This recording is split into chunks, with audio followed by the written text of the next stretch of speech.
Thank you. Thanks, guys. So I'm not the type of girl who likes to do like really big, crazy stuff on my birthday. I like to keep it kind of low key. So this year on my birthday, I decided I was just gonna go to Italy and run a marathon and drag my mom and my boyfriend and my best friend with me. Like, just super simple. So I did that. I signed up for a marathon on my birthday.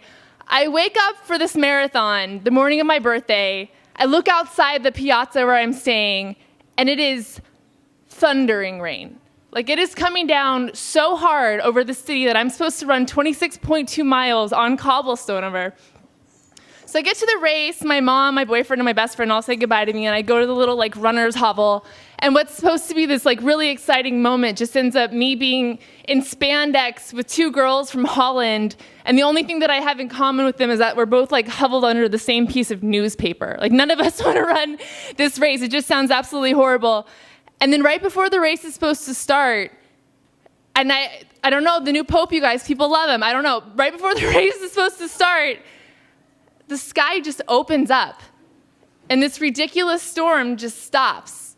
And it's this beautiful, bright sky, and all of a sudden, 30,000 of us just simultaneously, who had just been gloomily walking towards the start line like cattle to slaughter, we all just turn to each other and cheer and start high-fiving each other. And it's this incredible, victorious moment. The final countdown starts playing. A gun goes off. We go through the start line. I have a great race. There's a dog in front of me the whole time, like leading the way, like this magical spirit fairy, I get to the end of the race. I finish a fucking marathon on my birthday outside the Coliseum. Thank you. It's like this victory. Thank you.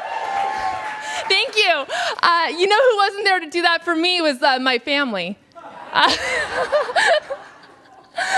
crossed the finish line in the marathon, and I look over to where everyone's cheering on the finishers, and nobody is there. And just as all the endorphins that I had from running the race just start to deplete from, that's the ultimate not getting a high five, is finishing a marathon on your birthday and having no one there to care. So just as I start to feel like lonely and broken, and all the muscles in my body are like registering what I just did to it, it starts raining again.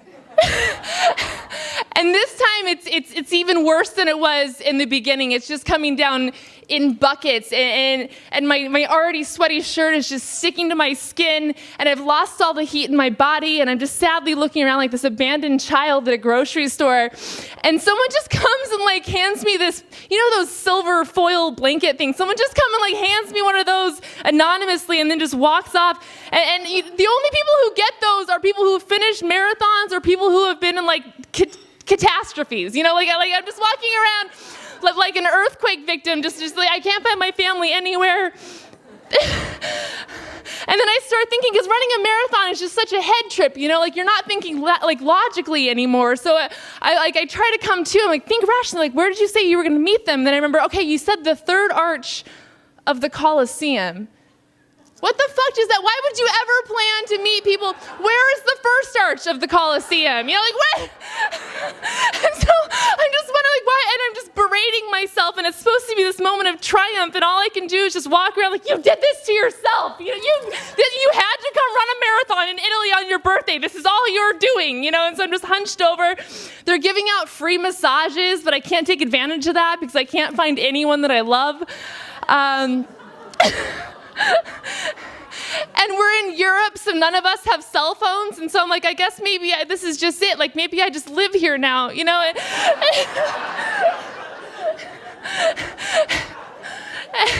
I take my sad little aluminum blanket, and it comes over my head now, and I'm just like a Russian peasant, just kind of like confused, just looking everywhere, and I keep pacing back and forth and thinking I see them.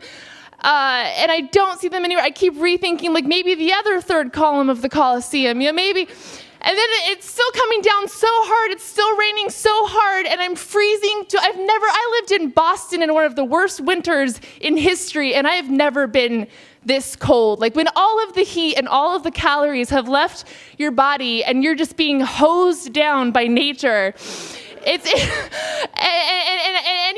I've just run 26.2 miles. Like, every step counts, every step, and I just can't find them anywhere. And then I see a man carrying giant umbrellas, And I had €8 in my little fanny pack. And so I give him my last €8, and I give him my last €8, and he gives me this giant umbrella, which I open, and I'm so confused and out of it and in pain that I'm just wandering around and taking out other marathoners with my umbrella. So in addition to just being lost and abandoned and broken and confused, I'm now like the village idiot, and everyone hates me. And so I decide that I'm going to try to find my family. This again, I'm not rational, I'm not with this. So I decided I'm going to try to find my family by scaling a fence with the umbrella and the Russian blanket. I go the wrong way in traffic to try to find them. Everyone's just cussing at me in various languages. Finally, after an hour of not seeing them, they're there. And that was a better feeling than even finishing the marathon. I thought it was going to be this big glorious moment, like the end of The English Patient or something. I thought we were slow motion, I thought they were going to pick me up like Rudy or something, And my boyfriend just high-fived me and goes, "What took you so long?" Hey, thanks, you guys.